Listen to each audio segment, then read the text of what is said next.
Hello, everyone. And thanks so much for joining us today at the engAGED Virtual Aging Network Social Engagement Summit. I'm Sandy Markwood, CEO of the National Association of Area Agencies on Aging, or N4A. N4A has the privilege of administering engAGED, the National Resource Center for Engaging Older Adults, which is a national effort working to increase the social engagement of older adults, people with disabilities, and caregivers. We do this by identifying, developing, and disseminating social engagement resources, best practices, tools, and replication strategies for the Aging Network. engAGED is funded by the U.S. Administration for Community Living and guided by a project advisory committee, which consists of 17 organizations and resource centers that help to shape the work of engAGED. I want to extend my gratitude to Sherry Clark, the engAGED project officer, and the Administration for Community Living for guiding our efforts, and to ACL for its leadership and support of this very important issue. As we all know, prior to and during the COVID-19 pandemic, social engagement has been a critical area of focus for the Aging Network. In fact, in a poll that N4A conducted at the beginning of the year, responding to social isolation came out as the top priority of area agencies on aging. And the AAA's perceived social isolation to be the top need of older adults in 2021.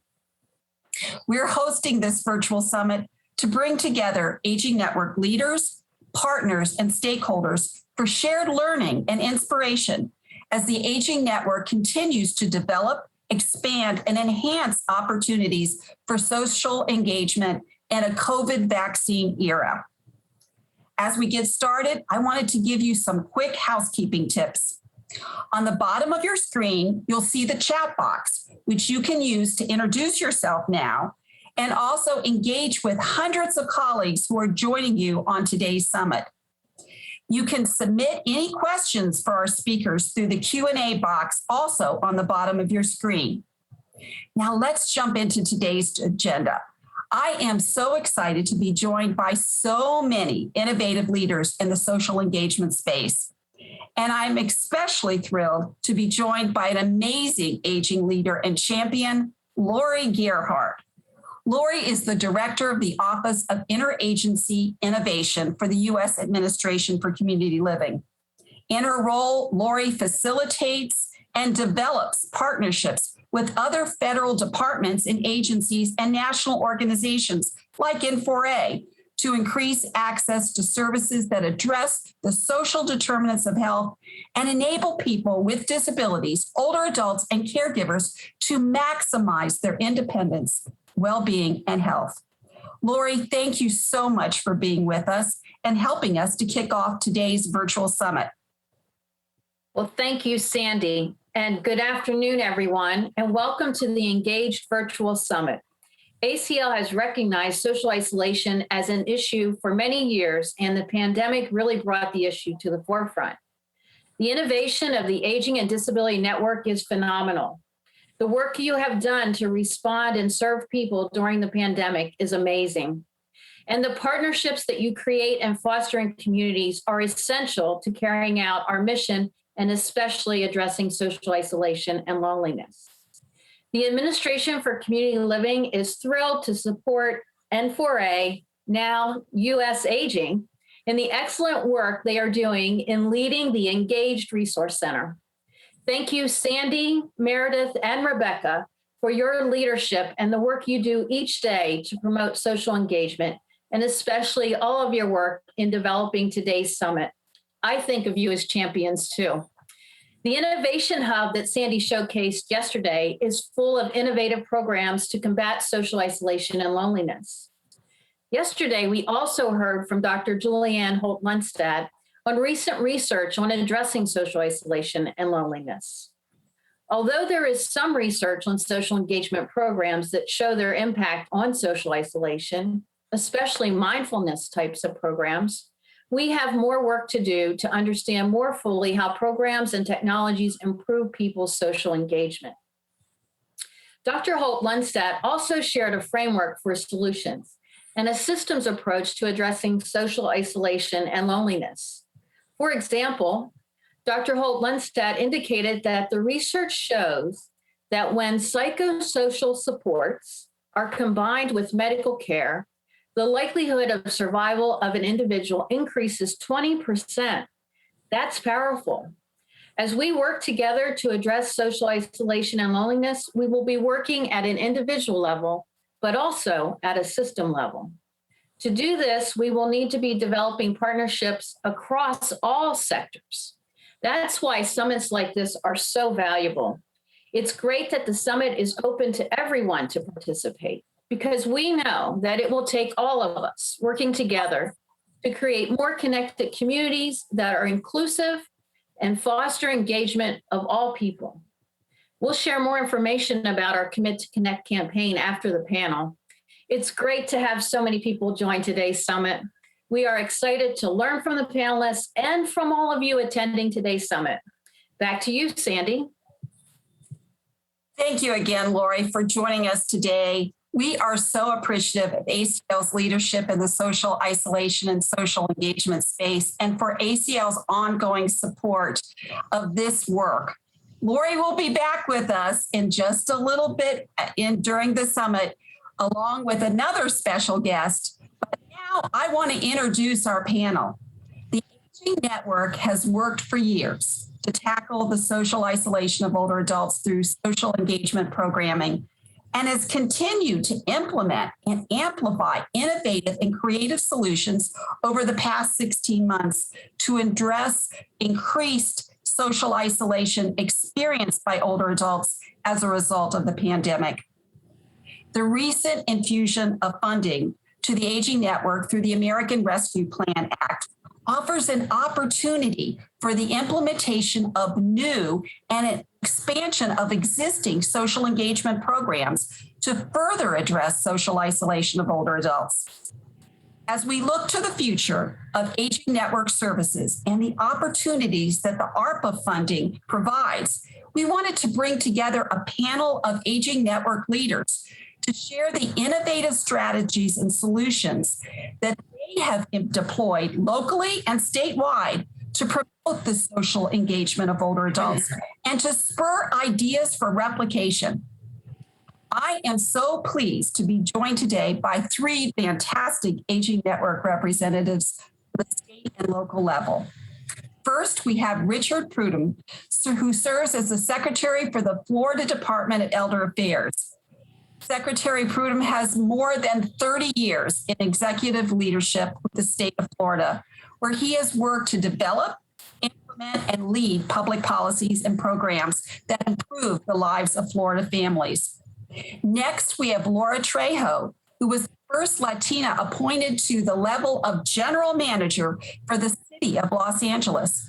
Laura currently serves as general manager of the Los Angeles Department of Aging, the area agency on aging for the city of Los Angeles, which serves one of the largest and most diverse concentrations of older adults in the country. And next, we have Mary Beals, who has been with the Northern Arizona Council of Governments for 30 years and has served as the director of the Area Agency on Aging since 2004. The past board chair and current immediate past chair of the National Association of Nutrition and Aging Services Program, Mary offers both the AAA and provider perspective on serving older adults in the community. Before we move into our panel discussion, Richard, Laura, and Mary will each provide brief opening remarks on their work to promote social engagement and reduce social isolation. If you have any questions you'd like to ask the panel, again, you can type them into the Q&A box at the bottom of the screen. With that, I'll turn to Richard for his opening remarks. Richard? Thanks, Sandy. It's great to be here, especially with the other panelists. And I think we're all representative of the older adults that we serve as well, which is great to see. Like you said, I'm the Secretary for the Elder Affairs Department here in Florida, and we serve as a state unit on aging. for older Floridians. And here we have about 5.5 million people over the age of 60, which is a significant number of individuals. And as Laurie was saying, obviously one of the results of the pandemic is that although the social and human services the aging network provides are not medical services, they are still really critical as they support the health and well-being of those older adults. And of course, the disproportionate impact of the pandemic on older folks has reinforced just how important they are.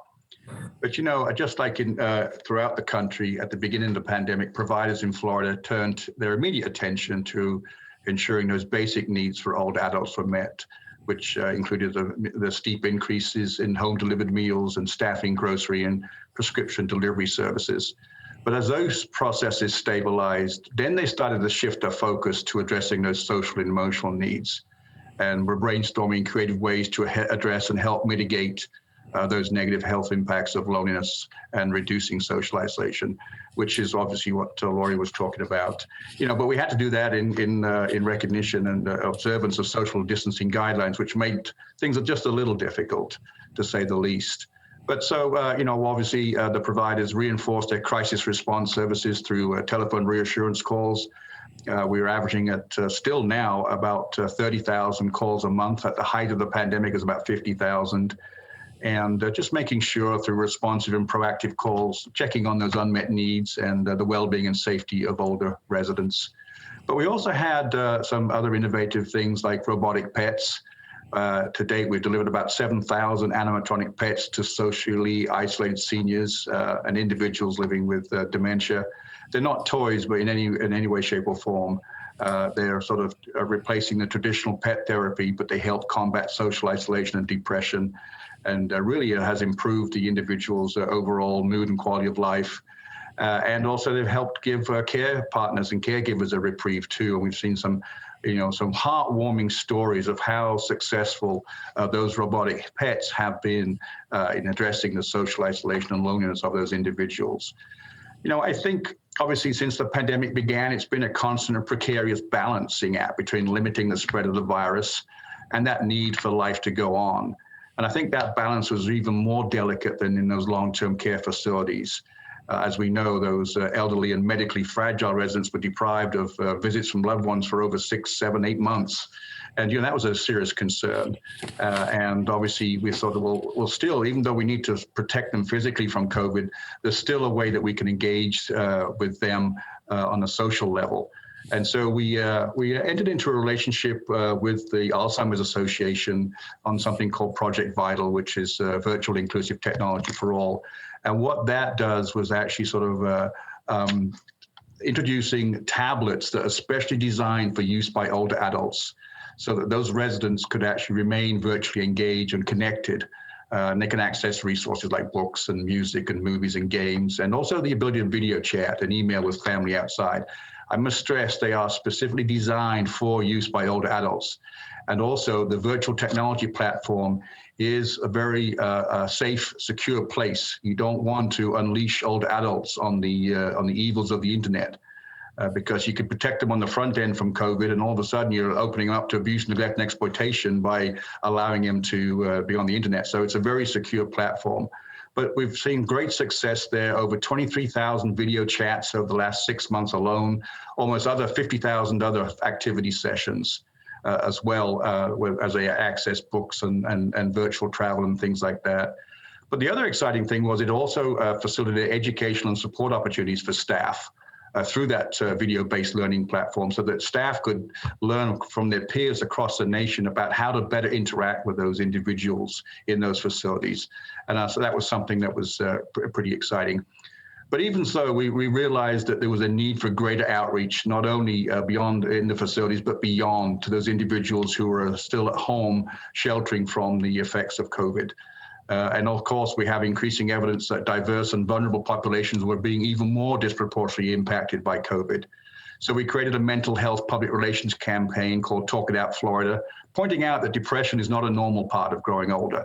And along with AARP, we mailed over 300,000 flyers in the bags of home delivered meals, providing some unique localized advice about who to turn to talk about the issues of dealing with loneliness and depression.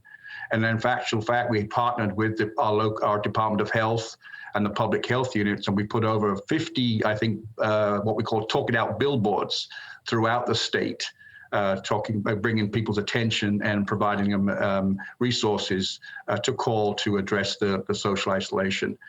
I think as I just wrap up initially on this, I think looking back, I don't think we really realized, the vital significance of mental health and well-being, as well as the importance of access to person-centered mental and physical health care, well, we surely do now. And I think a lot of these things that we're starting, we're finding are sustainable.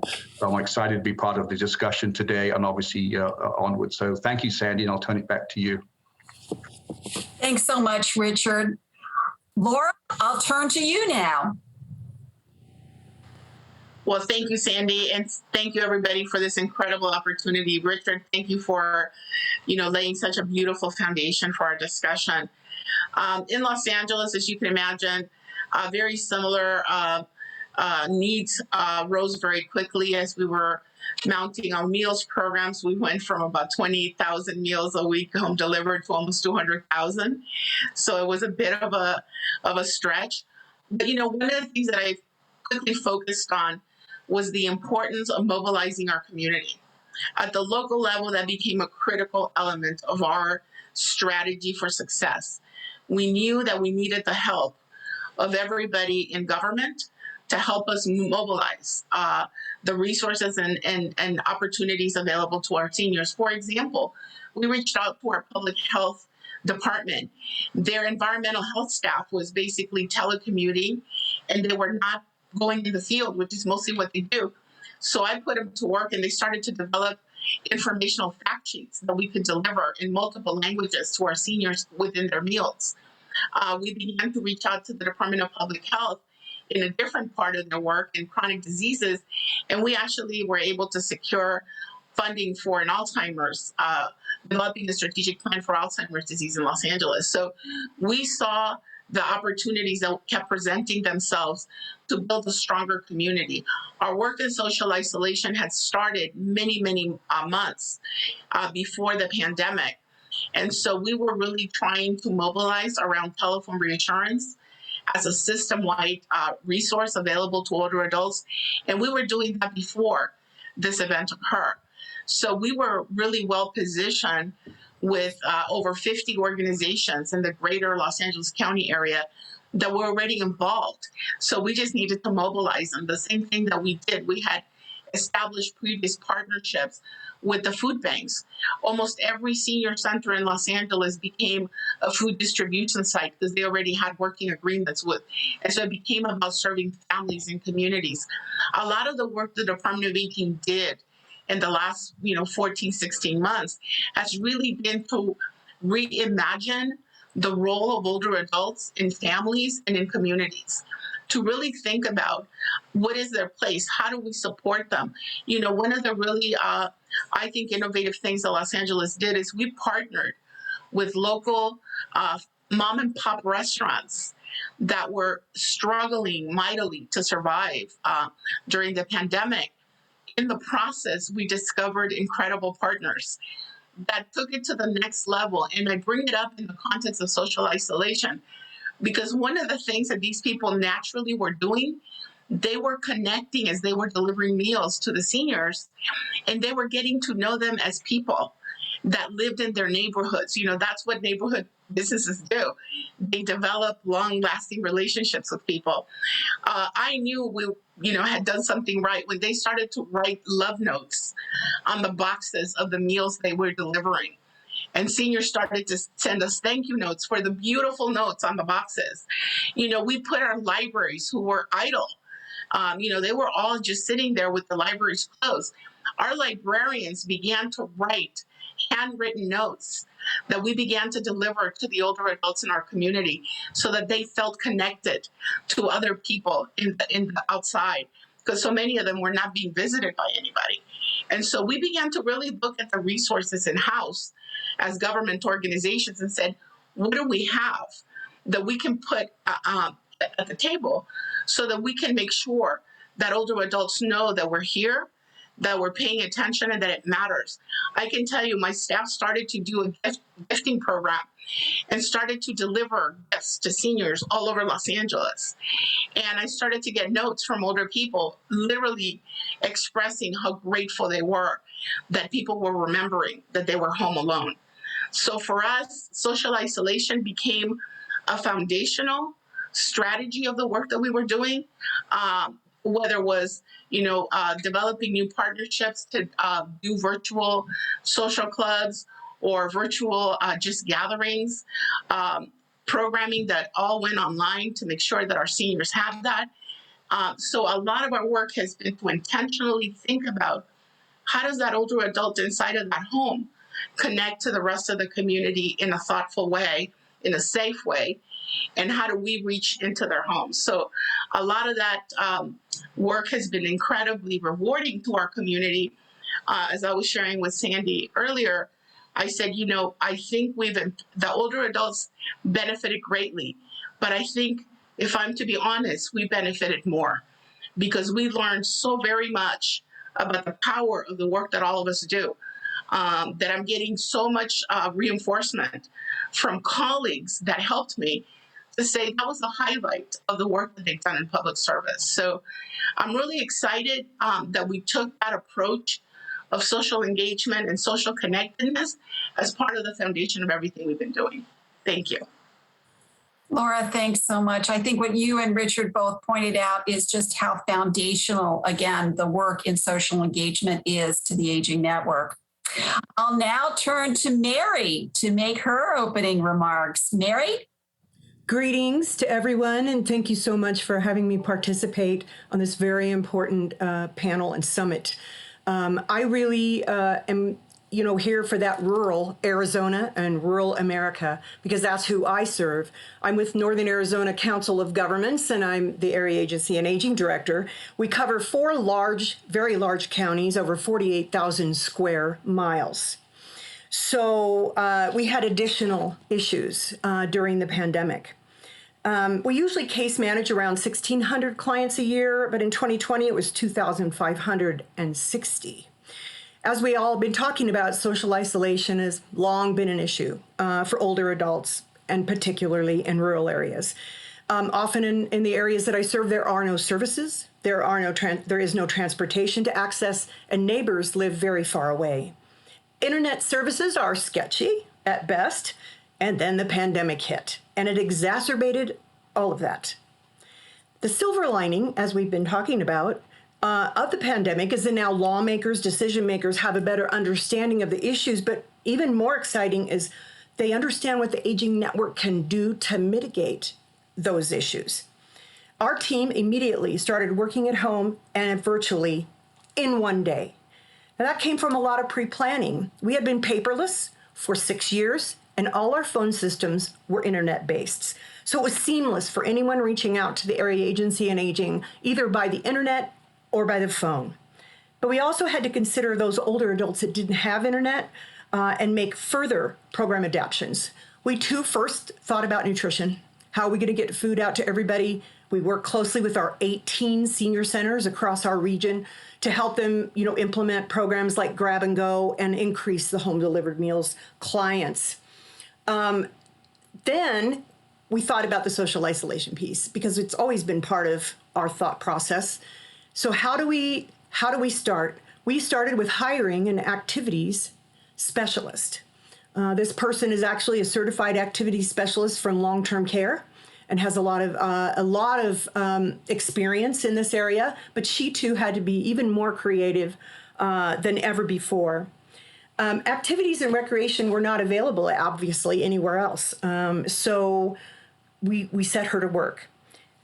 Examples of some of the things that she did were Critter Tales, and it's a support group that comes together on the internet, and you can call in on the phone if you don't have that. And it focuses on each other's pets. They have speakers come in about pet care, pet food, but also some unrelated subjects. And it's a very, very popular site. And we also implemented the animatronic pets as part of that program as well for those who could not have a real pet. Another example is Salts and Sages. It's a wisdom circle. And seniors share together, again, virtually, or you can go on by the phone.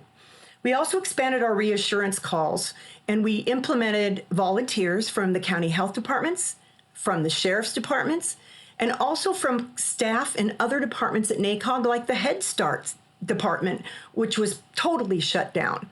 And all of them too, Laura, talked about what an incredible experience it has been for them to get to know the seniors over the phone, and they had no idea of the services, really, even within NACOG, of the services that the Area Agency on Aging did. So that has been a great program. We also expanded to do shopping for seniors. I myself have gone shopping. It was very rewarding for me. I hadn't been out in the field for a very long time. And we get lists from the seniors of what they need. We can only choose 4 a month from each care coordinator, and there's 16 care coordinators. So it is limited, but we rotate them, and they get $150 for their shopping list. And it's quite a wild ride getting all that done. I try to do 6 in a day. We shop at Super Walmart and get it all going. And the gratitude it was, I can't even describe it. So great for those that were just stuck at home and had no one to see, and to see us at the door. So one lady called the care manager after I left and said, "Oh, there was a young blonde angel at my door." I don't think she knew I was 67 because I had a mask on, but it was just a wonderful experience, and we're continuing that program. We also have a pilot iPad project in progress. Older adults are referred by their care coordinators if they're appropriate. And then the activities program developed a user guide complete with color pictures.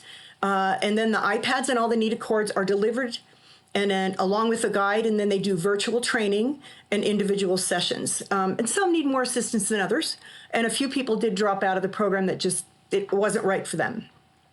We also, more importantly, created a pre and post survey with Northern Arizona University to measure the impacts of this program. The results are not completed yet, but they're in the process of that first phase. And so we plan on partnering with them to publish those results and hopefully share them in a webinar upcoming. Also, one thing I really think is exciting is we have iPad bots for the Ombudsman program. These iPad bots are kind of like from The Big Bang Theory. If you've ever watched that before with Sheldon, the Ombudsman can drive the bot in the facility from their car. We had to put protocol in place so that when the bot comes out, it has to be sterilized. The Ombudsman has to have PPE on while they do that, and then dispose of all that.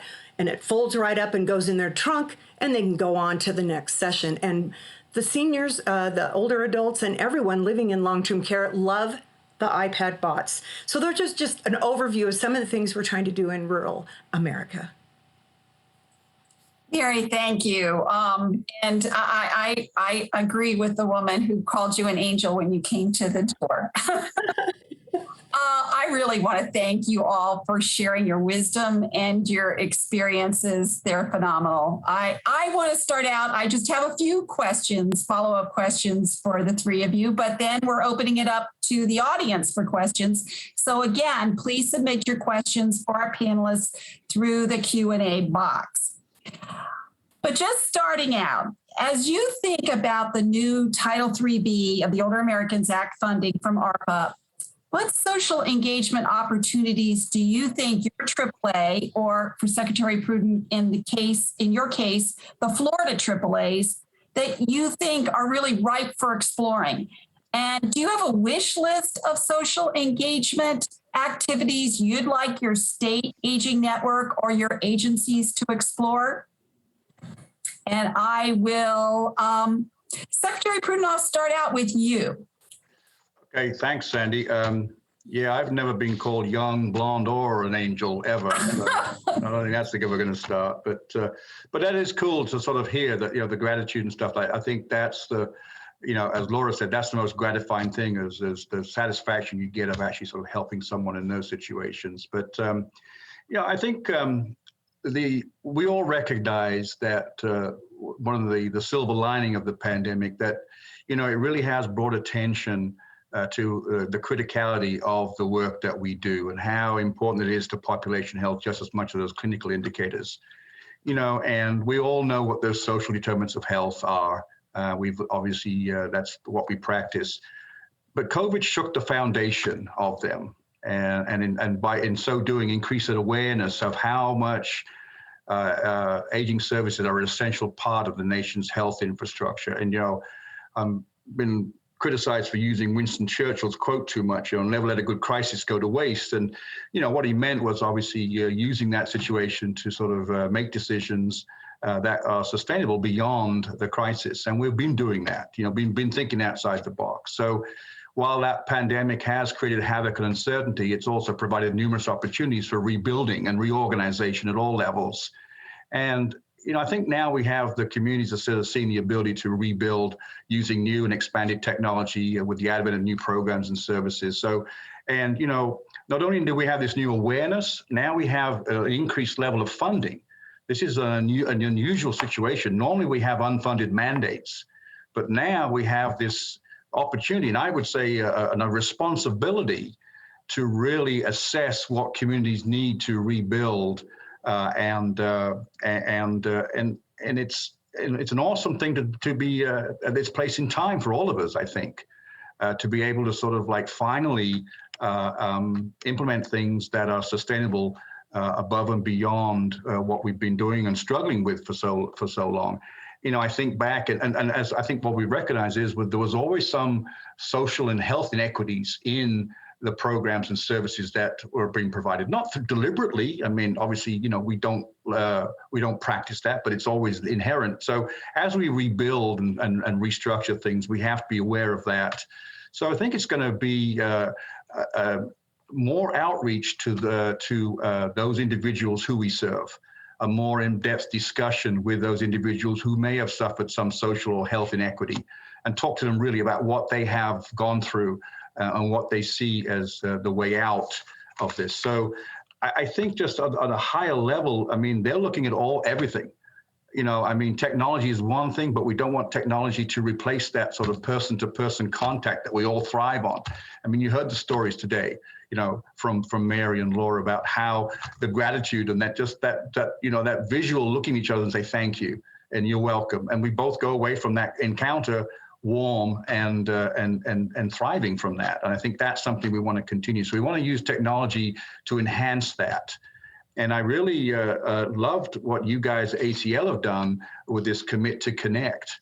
And I think that's something that we're excited to participate in. We have a First Lady here in Florida who is embraced her Hope for Healing mental health, community mental health initiative. So I was briefing her on this. So she wants to make, obviously, her own Commit to Connect in that situation. So we're going to be liaising with the First Lady here and also ACL and also our other partners to engage in a better community mental health initiative. So that's something obviously we see as critical. We have more ideas, obviously coming through on a lesser level, but I think I just want to sort of start with that as a sort of an overall perspective of how we're approaching this. This is an opportunity and a responsibility to rebuild and restructure the aging networks to be sustainable for a long, long time to come. Yeah, thank you. I couldn't agree with you more. Laura, anything that you'd like to add? Your wish list. Just two things that really have surfaced for us was the tremendous need that we have, and I really appreciated Mary's discussion of nursing homes, so I won't go over that because you said it beautifully.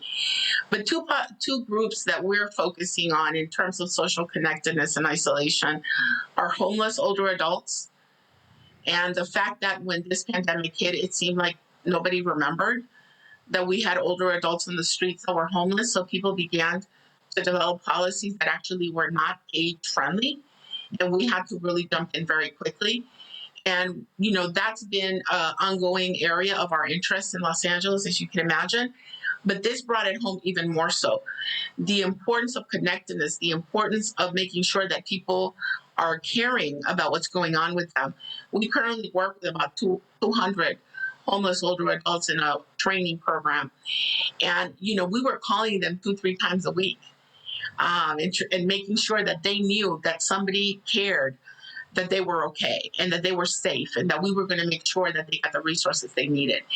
The other communities that came to the surface for us as priorities that really were not a surprise, but were a surprise was underserved ethnic minority communities, and really how little and how superficial our knowledge of those older people's realities were, and how this really allowed us to start thinking about very differently about how we are going to help to build communities and infrastructure to support their unique needs, because they're not the needs that every other community has.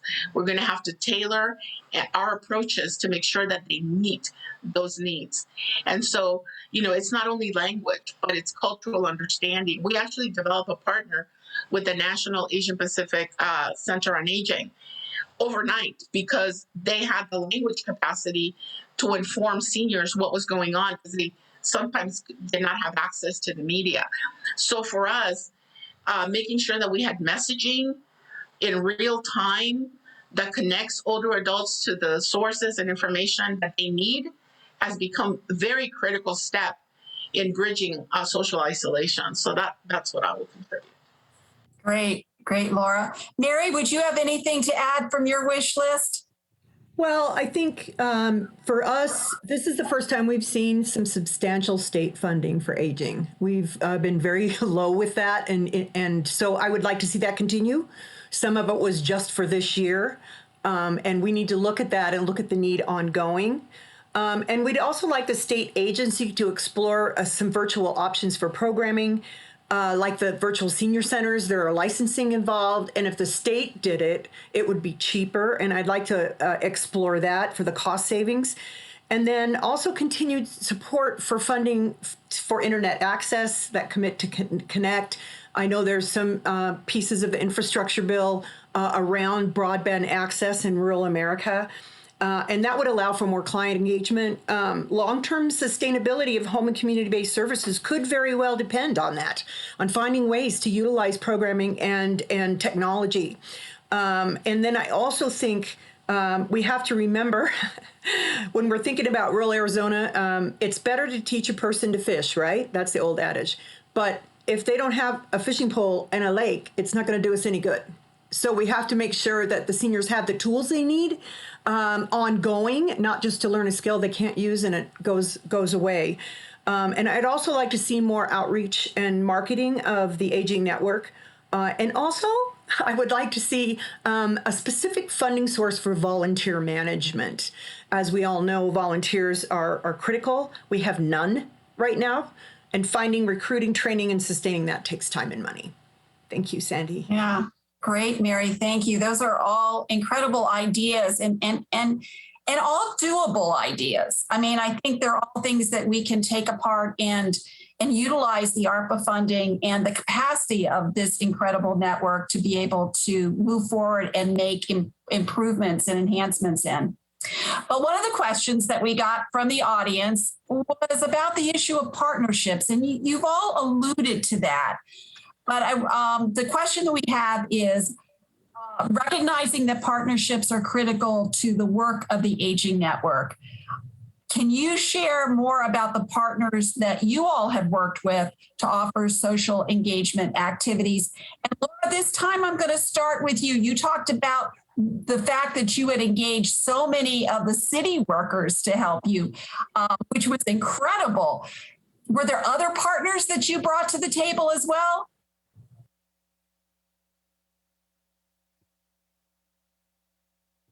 Laura, I think you may be on mute. Sorry about that. If there's one thing I want to share with this audience is try to become an age-friendly community if you're not, because that was the foundation that we leveraged. Yeah, we had already begun to build partnerships, and they became incredibly important to us during this pandemic. And I did, I've been working with city and county library. I mean, over 70 city and county departments have been working with us through this whole 2 years. We also started to reach out to the private sector. We forged partnerships with for-profit companies that wanted to do social isolation intervention like Element 3.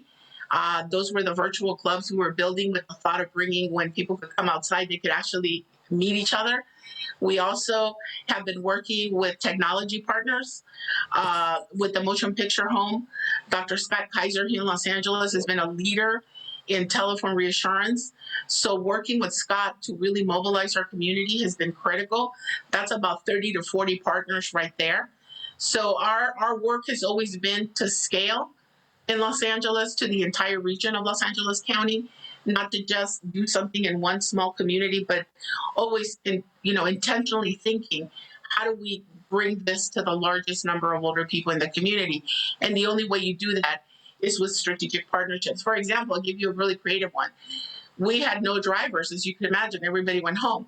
All our volunteers, as Mary was saying, those tend to be our home delivered meal drivers. They were not available. Most of them are older adults. We actually saw all the transportation companies, whether private or public, were all down because there was no public transportation. So we commanded all of those to become our delivery vehicles for home delivered meals. And so we had access vehicles, Department of Transportation vehicles. So it was about really reimagining the resources that were available in our community and reaching out to those leaders and asking for their help. One of our technology gurus here in Los Angeles, I reached out and I said, older people need to have access to broadband and internet. We are now building all kinds of resources for older adults because we started talking during the pandemic about that I had seniors that had no access. And how would we do that? And how would I make my staff all mobile? So, yeah, the partnerships have been one of the gifts, if we want to call it that, of this experience, because it literally forced us out of comfort zones to reach out to people that normally we would not talk to. Normally, I have no reason to talk to the executives at Apple Computer, but because I want the seniors to have iPads, I figured out how to do that. And so, that's what I think the opportunities are here. And I want to just encourage all of my colleagues today, don't be shy. Send an email, pick up a phone, ask somebody to introduce you. They may totally surprise you. That's how I've been meeting incredible people, because I put out requests to the colleagues and I go, does anybody know anybody who knows this person?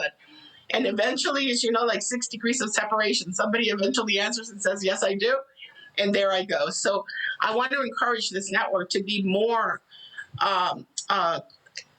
directive and assertive. What we have is valuable. What we bring to the table matters. And people want to be a part of that solution. That's the incredible part that I'm finding. They are just elated to be invited to work with us. So partnerships are a critical element to success. Great, wonderful, thanks. Mary, how about you from your perspective from a rural community? Well, we actually have also increased our partnerships and strengthened the ones we had. Most specifically, the local health departments really helped with calls, but they also helped with our vaccine outreach and the distribution of vaccines, and us identifying folks that were homebound who couldn't come out, that needed someone to come to their home to give vaccines. Great partnership through that. Northern Arizona University, don't forget your universities. The nursing students really needed some clinical work, and they were shut out of the nursing homes, et cetera. So they also worked on the vaccine process, and they were given 300 clients that they focused on, also with this reassurance calls and talking to them about what our other needs were.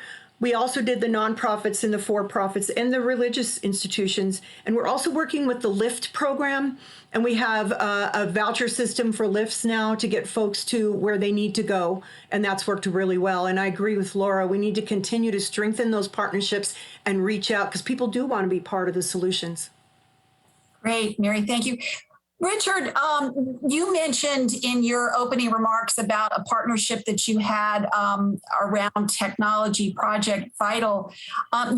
And one of the questions we got from the audience is if you could talk a little bit more about that and that program, but also if there are any other partnerships that you would want to highlight. Yeah, that partnership was with the Alzheimer's Association. And the reason we partnered with them was because 2/3 of our individuals living in those long-term care facilities are living with some form of dementia.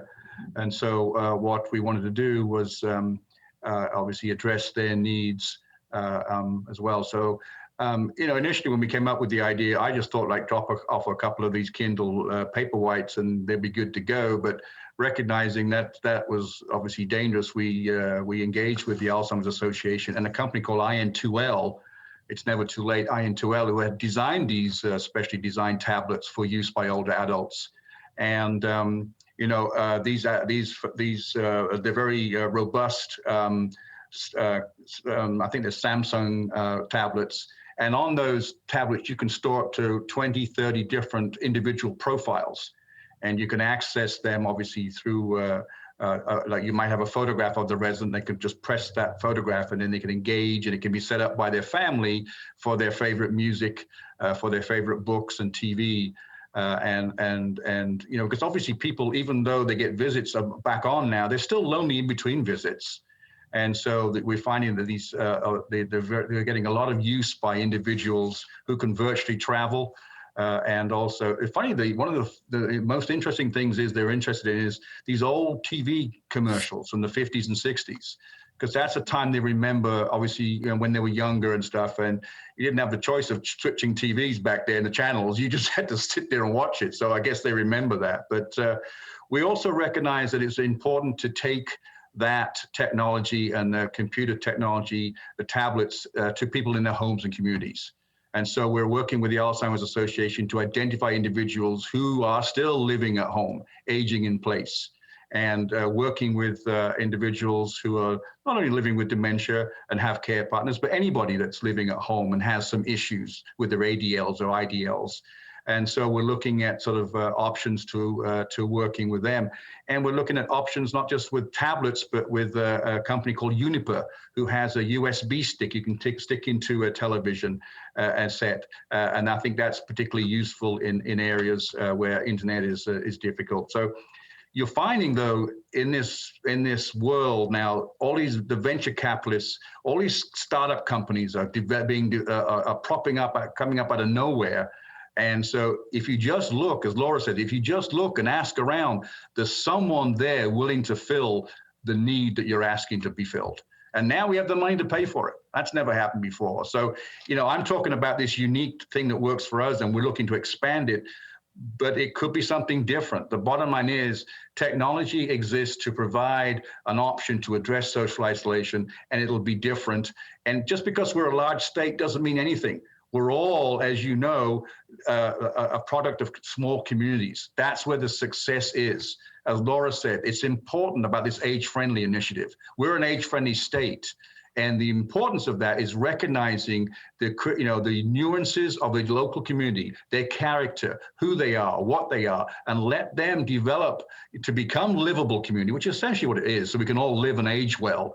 Let them become livable on their terms. And so our job, I think, is to equip them with the tools to become successful on their own terms. Again, I mentioned the social determinants of health. That's what livable communities are. Essentially, that's what they do. They focus on them, and they focus on it in their own unique ways. What happens up in LA is going to be different from New York, as it should be. And that's okay. So I think that's what's exciting about this whole thing. Talking about partnerships with meals, we same thing. We turned on a dime to delivering 45,000 meals a day to 150,000 meals, all being home delivered. But we also recognize here that we had restaurants that were sort of being shuttered and closed. So we engaged on a restaurant initiative, using restaurants to help prepare and also deliver meals to older adults at home. And, we've delivered 23 million meals, and 5.5 million of those have been prepared through different restaurants in different communities. And we're finding that some of the restaurants are saying, hey, I love doing that. I got a warm, fuzzy feeling from this. I want to continue being a community partner. And I think that's what we're seeing is these partners that have stepped up during this crisis are saying, hey, this is something that we should be doing all along. So even though we're all being touting age-friendly, and unfortunately it seems like an academic exercise sometimes, you get pat on the head, yeah, sounds great. Now people understand the value of it. So this, again, it's an opportunity and responsibility to be able to help them become age-friendly, become livable, and create communities on their own terms so they can all live and age well. And it's no longer a pipe dream. It's actually reality, and we have the money to help them do that. And that's what's so exciting. That's why we all get passionate about this stuff, is because we finally see the light at the end of the tunnel, and it's not a train coming the other way for once. So it's a very exciting time. And just because you may be a small little community doesn't mean you can't get this done. You know, the only way we've been successful is because those small communities stepped up and took care of their own. And I think that's something, my job is to just like facilitate, get the hell out of the way, let them do what they do best and make sure they have the money to do that. So again, all cool stuff. It is cool stuff. It is very cool stuff. And the opportunities here, as you all have pointed out, are really endless. No matter if you're a large community like Los Angeles, a smaller community like Flagstaff, Arizona, or what you're doing at the state in Florida, Richard. It's just we all have the opportunity to step in, and we have the money now, as you pointed out, to step in and really be creative and innovative in this space. And we have so many questions that came in that we're just not going to have time to address. But I just want to lay out that as part of the discussion, as we're looking at social isolation and really looking at how we can combat that through social engagement, we also know that we need to look at how we reach out to diverse communities across the board. Laura spoke a little bit about the homeless community and being culturally sensitive, also being sensitive to the LGBTQ community. And you all also pointed out the importance of being able to develop strategies that utilize technology, but also recognizing that not every older adult has technology. So being able to blend that and also to look at hybrid ways that we can blend, as Richard, you referenced, technology with what the Aging Network has really been known for almost 50 years, which is our high touch. So we have lots of opportunities before us. I just want to thank you all. What a fantastic panel discussion. I hope that everybody in the audience learned as much as I did and gleaned new ideas and approaches that you can take back to your communities. Richard, Laura, and Mary, thank you so much for your perspectives and your insight. I never cease to be amazed and inspired by the work of the Aging Network and leaders like you. Thank you again. I now want to welcome Lori Gerhart with ACL back to the virtual stage and introduce my friend, Lisa Marsh Ryerson. Lisa is the president of the Aarp Foundation, the charitable affiliate of AARP. A bold and disciplined and collaborative leader, she sets the foundation's strategic direction and steers its efforts to realize an audacious vision, a country free of poverty, where no older person feels vulnerable. Since she took the helm, the AARP Foundation has implemented pioneering initiatives, explored new avenues of collaboration, and secured unprecedented funding to support programs and services that are truly changing lives. Lori and Lisa will be discussing Commit to Connect, a new public-private campaign ACL created to reach socially isolated older adults and people with disabilities to help them connect with services and supports that will enable them to build the social connections they need to thrive. Lori and Lisa will also highlight how Commit to Connect can support your social engagement work at the local level. Lori and Lisa, thank you for being with us, and the virtual floor is yours. Thank you, Sandy. Lori, what a treat that panel was. It is, it's always a joy to be with Sandy and our colleagues at M4A and the Aging Network and our partners, and also to be with Mary and Richard and Laura. But I have to say kudos again to them. It was just incredibly engaging. And I was thinking, Lori, that here we are ready to talk about Commit to Connect. And they may not have known it, but boy, Richard and Mary and Laura and Sandy set the stage for us because they lifted forward how this is a top priority for area agencies on aging. A theme through the conversation, which is we want everyone to have an opportunity to not just survive, but to thrive as they age. And they hit on how much we all lose when we subtract older adults and persons with disabilities from our communities, from contributing to the livelihood of communities. So did you find it as exciting as I did, Lori? Oh, Lisa, I sure did. I tell you, and there was such great examples there of how people just rallied together, came together to really support older adults and people with disabilities. And I mean, the stories were just really great. I really think it was a terrific panel and some real insight to what really is happening in communities and states across the country. It was very, very informative and exciting. And it's so exciting to be here today. Here we are. It's a great opportunity for us, another milestone for Commit to Connect. And maybe that's a really wonderful place to start, Lori. I, for sure, continue to enjoy working with you and your team as Commit to Connect is built out. But why don't you talk with everyone about a bit more about our journey? And we've been on this road together for well more than a year now. Yes, absolutely. Well, and the story really starts back at the beginning of the pandemic. And we know, as people have shared today, that social isolation and loneliness had been a problem before the pandemic. And then it just became really obvious as we got into the pandemic how critical social isolation and loneliness, how big of an issue it is, and how we really need to work together to address it. So early on, it became real evident that there had been organizations who had been working to address social isolation. And there was a need to start to come together because we needed to act quickly and leverage what we already had in place and then build from there. And so ACL convened a group of organizations that had been working on addressing social isolation to really talk together about, well, what could we do to respond as quickly as possible in this situation?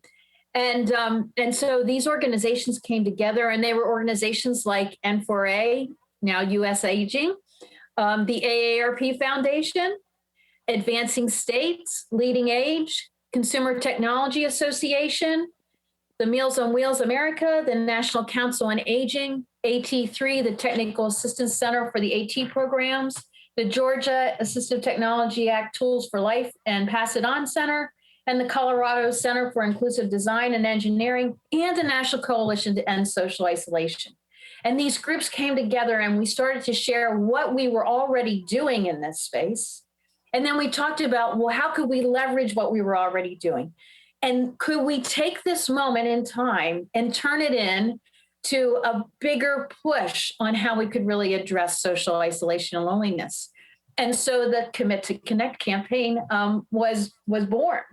And that campaign came about through the input and ideas of the group. And so before I get to describing that a little bit, I'd like to just ask people if they could maybe tell us a little bit about the partnerships in your communities. Who are you working with and partnering with to address social isolation and loneliness? And if you could take a little bit of time and put that in the chat, that would be really helpful for us. Because as I mentioned earlier, we really need to be working with all sectors. And Laura talked a little bit about some of the partnerships with different sectors. It'd be great to hear of the different partnerships you all have underway. It'll really help inform our work going forward. So if you take I agree with you. Lori, I think that's so great that you're asking people to write in the chat, because today is such a learning community. Never miss a good opportunity to gain more insights from our colleagues nationwide. And as you were talking about the idea to build, commit to connect, it so tracks with what Laura and Richard and Mary were saying about asset-based innovation and building. So I love that we have continued to collaborate and bring in new collaborators across multiple sectors, so that we're not building anew when we don't need to, that we really can leverage the work, the people, the tools, the assets that are our communities. Absolutely. And that strength really makes us a great foundation. That's a great foundation to be building from. And the innovation, just tapping into that innovation, sometimes the creativity, it's simple things, telephone reassurance calls, they have been really important and critical. And so on Commit to Connect, we said, well, let's make a bold goal. So we said, let's try to reach millions of people. Drum roll. That's How right. many million, Lori? Well, we were kicking around 10, but I got to tell you, right. we're going for it. We're going to do our best to reach millions, and we can. We really can if we're all working together. Absolutely. And then the other thing is, we thought, well, we have a disability and aging network out there, and so we've got all these different networks. So how can we come together and form like a nationwide network of champions that really are working in this space and create a way for them to be able to really work together and share all the innovations and ideas so that we could spread the success across the country and get into every community in the nation. And then the other thing we talked about is that, well, there's so many programs out there now. Right. So we ought to come up with a way that people could learn about these programs. And then the other thing we thought about is some of the things that Dr. Holt-Lundstad talked about is that, we need to know what's working. So it would be great if we had some type of group that can help support or figure out what's working, some of the leading researchers across the country. And so the Commit to Connect campaign was born. And I'd like to just ask Lisa if maybe you can share some more about the AARP Foundation's role. We did contract with AARP Foundation to stand up a coordinating center and talk some more about what we've accomplished so far together.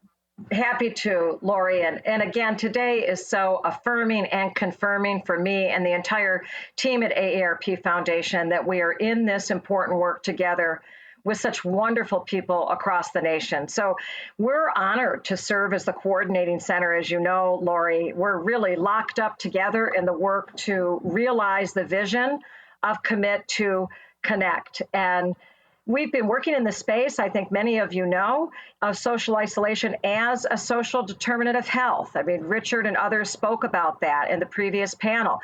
You cannot solve senior poverty without focusing in on social determinants of health. And human connection matters. When I talk about our work to end senior poverty, fundamentally, it's about being sure that everyone, low-income older adults specifically, across all identities or the intersection thereof, have access to individuals they can count on and social connection to community resources that help them secure the essentials. So that's just restating, Lori, that for us, it was a natural extension of our work to work with you and our colleagues to serve as the coordinating center. And you really outlined it. It's been such it's a challenging journey that we've been on together, but so joyful and exciting as well, because this is a huge vision. When I heard our speakers remind us of what you and I know, Lori, that there are millions of older adults across this nation who are struggling today with social isolation, who do not have the connections to resources that they need to secure the essentials to thrive. When you add in our body of work, specifically designing solutions for persons with disabilities, we know that there are millions more who need our help. So as the coordinating center, we began working with Lori and Sandy and many other members of our interim steering committee. And we pulled together various pieces of work because, of course, you have to have a strategy, you have to work your strategy, and you have to have metrics to measure it. We've accomplished an awful lot in short order. The first was to pull together from the initial group that was collaborating, and then to add in leaders or individuals across diverse organizations to become our clearinghouse council. Check, goal met. It's a really wonderful group of individuals who are committed to the Clearinghouse Project. And the Clearinghouse Project will help us pull together many of the tools and resources that Sandy and Laura and Richard and Mary spoke about today, and that everyone in this meeting today has their own ideas and is working with an additional range of solutions. But the Clearinghouse helps us pull together those resources that allow organizations, individuals, caregivers to have a place to go to find solutions that can help the individual or group they are working with, their community, meet their needs. But to do that, one has to follow the evidence and be organized. So as a coordinating center, we worked with ACL and our steering committee to set up a scientific advisory council. Could not have done that without the work of Eddie Garcia and so many others, but the work of the Foundation for Social Connection.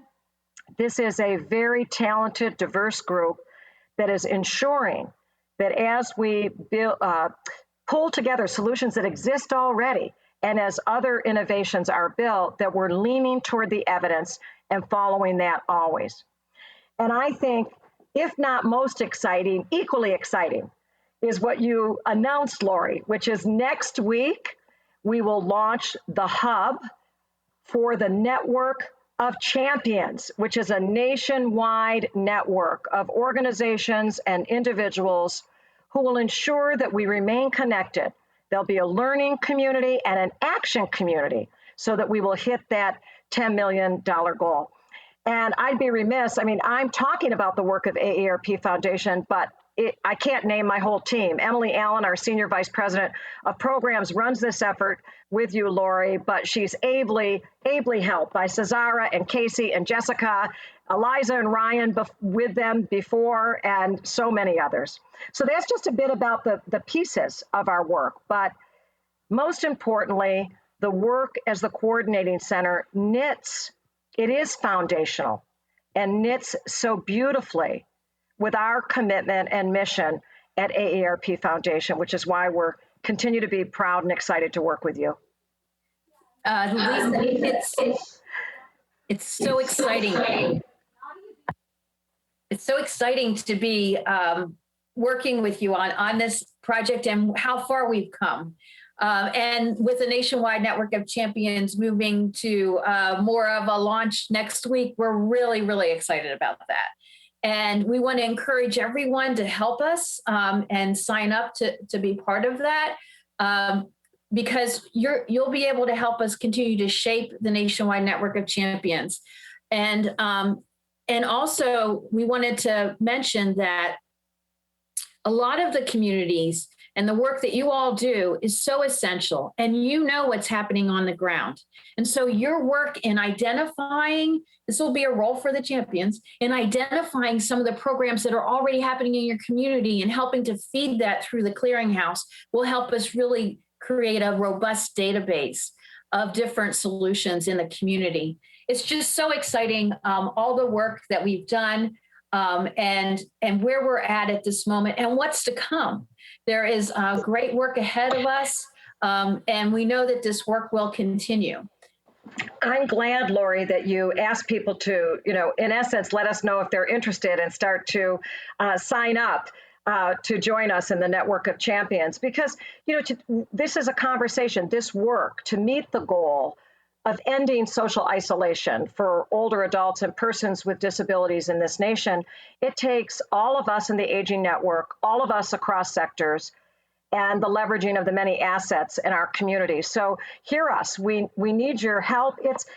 I guess as I hear you talking about it, Lori, you're reminding us that this is of mutual interest. We've done a lot of work and we're sharing that with you robustly, the journey of Commit to Connect, but its success will be based on more people joining us and informing that work and ensuring that we keep this work at the forefront as we continue our journey in collaboration going forward.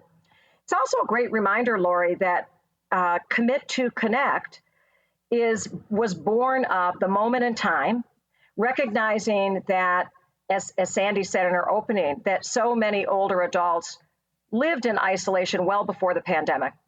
That increased during the pandemic, and then people of all ages shared in the vulnerability.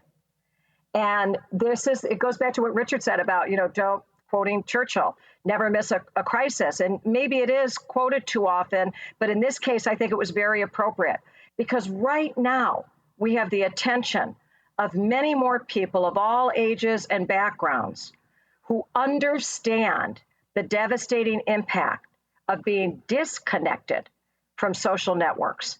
And we need all of them to help us continue to reach out to older adults who will continue to live in isolation without us post-pandemic or through these stages of evolution. And then you also recognize the great work of the National Academy of Sciences, Engineering, and Medicine and all of the wonderful work. And when I think, Lori, about our work on Commit to Connect, it tracks with all 5 of the recommendations that came out of that important NAS consensus study. So it's very exciting work. We recognize that those who have joined us today have already joined us in this work. We have been informed and learned over all of our years at AARP Foundation from the work that you have been engaged in and your generous sharing of that work and your experience and the experience of those with whom you work. But now we're asking you to tighten up the working relationship through joining our network of champions, through making robust use of all of the tools available at Commit to Connect, which, Lori, I think they can find at committoconnect.aarpfoundation.org, and we'll have that address in our chat as well.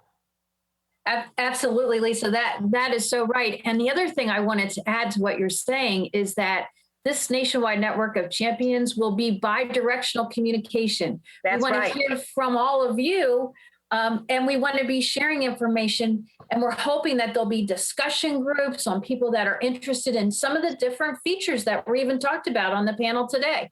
And other things that we haven't even heard about. I think Mary's comments about some of the initiatives that were going on in rural Arizona, the critter tails and salts and sage. I know. Really exciting, really exciting. And so it's programs like that that we want to hear about. Well, I'm appreciative that you underscored bi-directional, because the network of champions is activated through a hub, as Lori is saying. And so that's what we're working to build out at AARP Foundation with ACL and with our subcommittee. And the hub is a center of action, of activity for information sharing, for solution sharing, the ability to build connections with partners within the hub and across sectors as well, so that we can really meet bold, important goals to ensure that older adults and persons with disabilities have the social health, engagement, and connections they need to thrive. Absolutely. And I think, you know, what Richard had talked about with the First Lady in Florida and the desire to maybe take on some type of a state campaign to this is really exciting. And we think through the nationwide network of champions, there'll be ways to really leverage and share those experiences. So if there are other states that want to follow a similar path, there'll be a network to be learning from or to be learning with. It's really, really exciting. And I have to tell you that the Scientific Advisory Group has been extremely busy, and we're excited about their work. And they're working to review the different solutions, both technology solutions as well as programs. And we'll be sharing evidence-based interventions in the clearinghouse, but also interventions that maybe don't have a level of evidence, because our thought is that we need to be transparent to the end user. So when we know there is a level of evidence, that's going to be clear. And so, Lisa, I don't know if there's anything more you might share too about the overall initiative and maybe some of the work we're doing with the different sectors. We could maybe talk about that a little bit. Yeah, absolutely, Lori. There's plenty more to talk about, as you know. I'm happy that you touched on the area of evidence.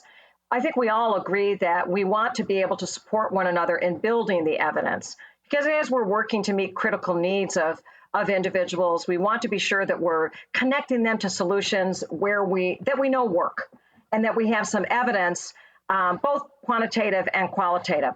But as Lori said, within the clearinghouse, there be an ability to look at solutions that have some emerging possibilities as well, or possibly lower levels of evidence, but we can come together and test them out and gather information that can help us understand the outcomes and which audience those solutions may serve best. So really, really important. And the Scientific Advisory Council is working to continue to provide us with clear guidelines around what we do with evidence. But throughout today, we've talked about the importance of meeting those needs and knowing that we meet the needs. And that's where that evidence is important as well. Beyond that, I would tell you that the first Network of Champions meeting is on August 10th. So that's an exciting time. And then I want to talk to you about the various partners. So Lori, when you spoke about the original or interim group that you were working with at ACL, and we were pleased to be a member of that group prior to becoming the coordinating center, it's been important for the outset for us to work with known partners, meaning healthcare and various healthcare organizations. I mean that in its fullest definition. To work with leaders in technology from a range of organizations, companies, and different sizes. So really bridging healthcare, not-for-profit sectors, for-profit sectors as well. And then to be working with entrepreneurs. The solving for social isolation is very much, as I said earlier, and we all know, on everyone's mind. And there are many, many entrepreneurs who are interested in testing solutions that they have. Obviously, we're working with governments, agencies at the federal and at the state level as well. And then, of course, we need to be working with our partners in media to help us get the word out. So it's a very broad-based coalition across sectors, leveraging the specific talents that each sector or organization has, but sharing the common goal of increasing connection for vulnerable older adults and persons with disabilities. And I think that's very exciting because we all have something to contribute, but we cannot solve for social isolation without tapping into the broad range of sectors in our communities. And our panelists spoke about that before. I was just thrilled, whether it was tapping workers and agencies. As Laura said, did I think I'd be calling Apple? I did. So, really tapping into resources in different areas. But we'll continue, and I know you're committed, Lori, and ACL is, to have this be a cross-sector partnership group. I think that's also important, Lori, and be curious for your input. I think the idea of building partnerships, and Sandy hit on this, talking with the other panel, but it's also who Sandy is as an executive and leader. She believes in the power of partnerships. But partnerships are the key to sustainability. If only one sector or one piece of a sector, such as those of us in the aging network, are tied to the goal, it will be less sticky. And so the notion of cross-sector collaboration was important to you and to me and our Clearinghouse Council because the problem exists, we're trying to solve it, and we need the solutions to take root and to continue to move forward, even beyond the work of our Clearinghouse Council. Absolutely. I think you said it so well, Lisa. The partnerships are really the foundation, and we need to be including everyone in this initiative and in this work, because together we're going to reach those millions we talked about earlier. And we hope that all of you on the call today will join us in that network if you're not already part of this work. And then maybe you'll bring a friend, and that'll just help us grow exponentially. So, Lisa, we are so excited. Thank you for your leadership and the work of the Aarp Foundation in pulling together the coordinating center to address social isolation. Thanks to all of the partners on the call today that have helped us get to this place in the journey. And for all of you that are joining us today going forward, we're really looking forward to our work together. I'll turn things back to you, Lisa, to wrap us up. Yeah, thank you, Lori. And thank you back to you. Part of the gift in all of this work has been my connection with you. Speaking of important social connections. So I so appreciate the energy and wisdom and focus that you've brought to this project, which is so, so important for our work. So by way of closing, what a delight to be with everyone today. Thank you for all of the work that you do in communities nationwide. Thank you for recognizing that addressing social isolation is foundational to the mission of each of our organizations. I look forward to continuing to work with you, most importantly, to continue to learn from you. And then finally, we're going to do this. This is a big goal. We must meet it, and together we will meet it. With that, Sandy, I'm happy to turn it back to you. Lisa, Lori, I can't thank you enough for being with us today. And I can't tell you how excited I am about the Commit to Connect effort. Thank you so much for sharing all the details with our audience today. N4A, now as Lori had mentioned, we're changing our name to US Aging, but N4A and engAGED are happy to be part of this important effort. I hope all of you will visit the Commit to Connect website to tap into all of the resources available for your organization, as well as the older adults, people with disabilities, and caregivers you serve. The Aging Network has worked tirelessly over the past 16 months, as we've mentioned before, to address the increased social isolation of older adults, as well as people with disabilities and caregivers. And though we are emerging from the pandemic, social isolation has not yet disappeared and will not disappear even after people get the COVID shot. As in-person activities resume, and in conjunction with the virtual activities that will also be emerging and continuing, the Aging Network is now working to determine how best to offer social engagement programming and activities that really meet the needs and the preferences of older adults, people with disabilities, and caregivers in this new and hopefully soon post-pandemic world that we and our clients find ourselves in. While this new space may feel unknown, we have a powerful, experienced national network to tap into, a peer learning, information sharing, and that's why engAGED also has created a social engagement innovations hub that Lori mentioned earlier on. This new resource captures the wealth of social engagement knowledge that the Aging Network offers and facilitates peer learning. The Innovation Hub provides a space for you to learn more about the social engagement programs that the Aging Network and our partner organizations have developed for older adults, people with disabilities, and their important caregivers. I want to share a very short video that highlights the Innovations Hub and the resources it offers. Social isolation is a recognized critical public health issue, but did you know that social engagement programs are one way to address and even prevent social isolation? With support from the Administration for Community Living, N4A administers engAGED, the National Resource Center for Engaging Older Adults, to help support the Aging Network in its efforts to increase the social engagement of older adults, people with disabilities, and their important caregivers. At the local level, there are many different approaches and tactics that area agencies on aging, Title VI Native American aging programs, and other community-based organizations take to promote social engagement and address social isolation. To help the Aging Network and its partners learn from one another, we developed the engAGED Social Engagement Innovations Hub. The Innovations Hub houses information on best and emerging social engagement programs that are offered for older adults, people with disabilities, and caregivers in communities across the country.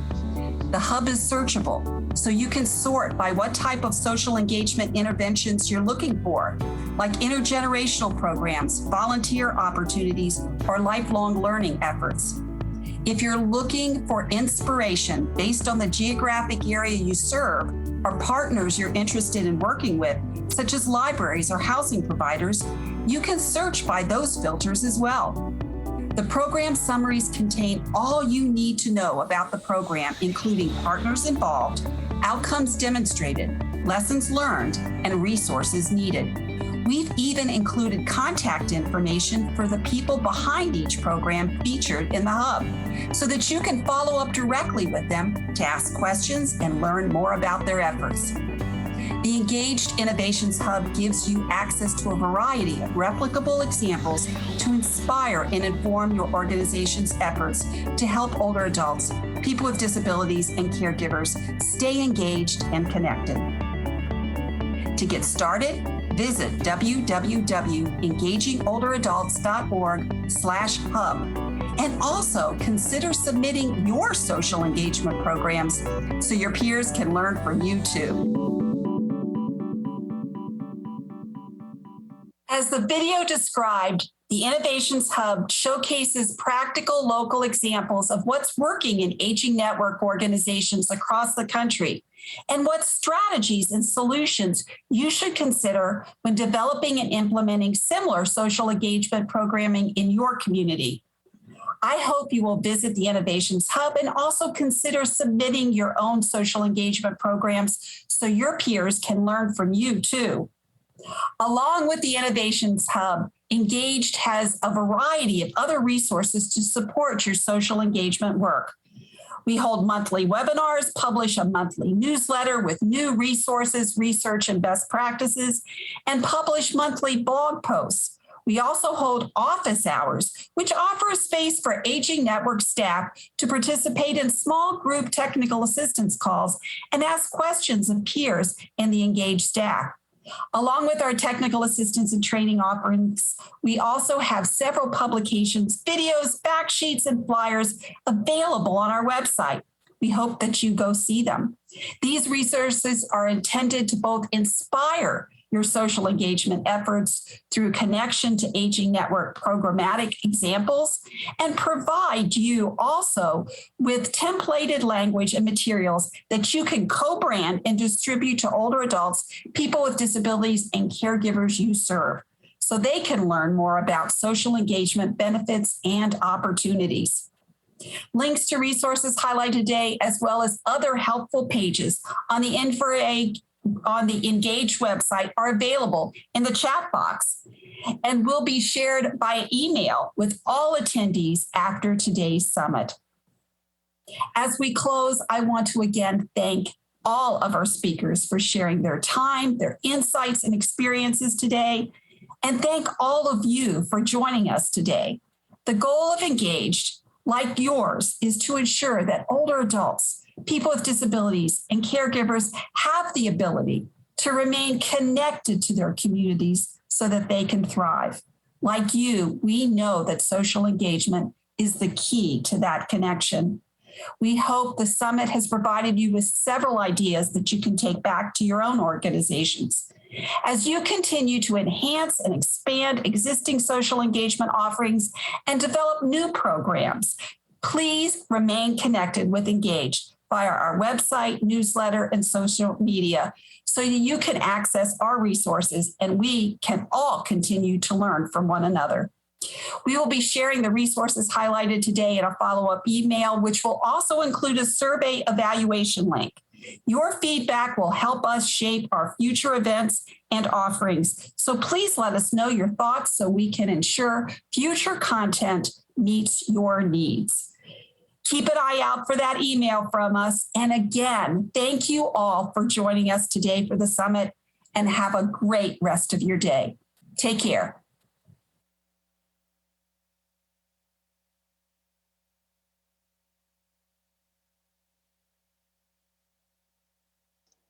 Congratulations.